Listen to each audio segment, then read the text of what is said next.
पंजाब धान की खेती के लिए केवल भारत ही नहीं बल्कि दुनिया भर में मशहूर है। पर धान की लगातार खेती ने पंजाब में अंडरग्राउंड वाटर लेवल को प्रभावित करने का काम किया है। अब इस समस्या को देखते हुए पंजाब में किसानों को धान की खेती के मद्देनजर डीएसआर तकनीक अपनाने की सलाह दी जा रही है। और अच्छी बात यह है कि किसानों ने डीएसआर तकनीक को अपनाने में कदम भी बढ़ाए हैं। इस तरह पंजाब में डायरेक्ट सीडेड राइस को अपनाने की दिशा में अच्छी बढ़ोतरी हुई है। सामने आई खबर के मुताबिक खरीफ सीजन 2026 में डायरेक्ट सीडेड राइस तकनीक के तहत बोए गए धान का रकबा बढ़कर 4 लाख एकड़ को पार कर गया है। बता दें कि ये पिछले साल के मुकाबले 36% अधिक है और पिछले 5 वर्षों में सबसे ज्यादा। पंजाब के कृषि विभाग द्वारा जारी डेटा के मुताबिक 31,478 रजिस्टर्ड किसानों ने 4,433.26 एकड़ जमीन को डीएसआर के तहत लाने का काम किया है। बता दें कि पंजाब सरकार राज्य में डायरेक्ट सीडेड राइस को बढ़ावा देने के लिए सहायता राशि भी किसानों को मुहैया करा रही है, जहां किसानों को इस सहायता राशि के तहत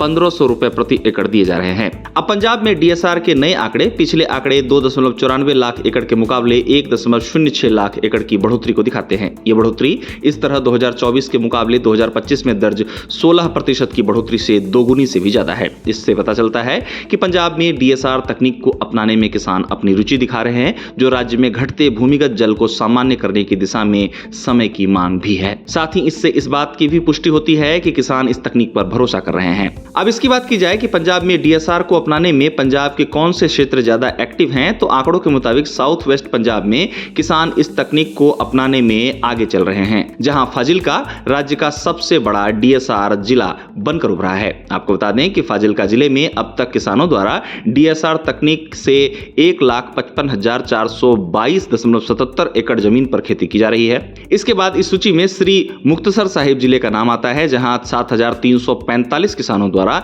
1,06,038.81 एकड़ जमीन पर डीएसआर तकनीक से खेती किए जाने की बात सामने आई है। इस तरह साउथ वेस्ट पंजाब में कुल डीएसआर के तहत आने वाले एरिया का 81% हिस्सा है। ये बात इस बात को स्पष्ट करती है कि पंजाब में डीएसआर को अपनाने में साउथ वेस्ट पंजाब के किसान ज्यादा एक्टिव हैं। आपको बता दें कि हाल ही में पंजाब के कृषि और किसान कल्याण मंत्री गुरमीत सिंह खुंदिया ने बताया कि राज्य ने 2026-27 खरीफ सीजन के दौरान 5 लाख एकड़ जमीन को चावल की सीधी बुआई यानी डीएसआर तकनीक के तहत लाने का टारगेट रखा है। उन्होंने बताया कि इसके लिए राज्य सरकार द्वारा 40 करोड़ रुपए का बजट का प्रावधान है। खुंदिया ने कहा कि 2026-27 के लिए 40 करोड़ के खर्च और 5 लाख एकड़ के टारगेट के साथ हम कीमती ग्राउंड वाटर बचाने के अपने वादे को आगे बढ़ा रहे हैं। अब डीएसआर तकनीक से खेती के रकबे में तेजी को लेकर विशेषज्ञों का कहना है कि ये एक बड़ी सफलता है जो समय की मांग है। विशेषज्ञों का कहना है कि समय रहते अगर अंडरग्राउंड वाटर को नहीं बचाया गया तो कृषि गंभीर खतरे में पड़ सकती है। पंजाब में डीएसआर की बात करें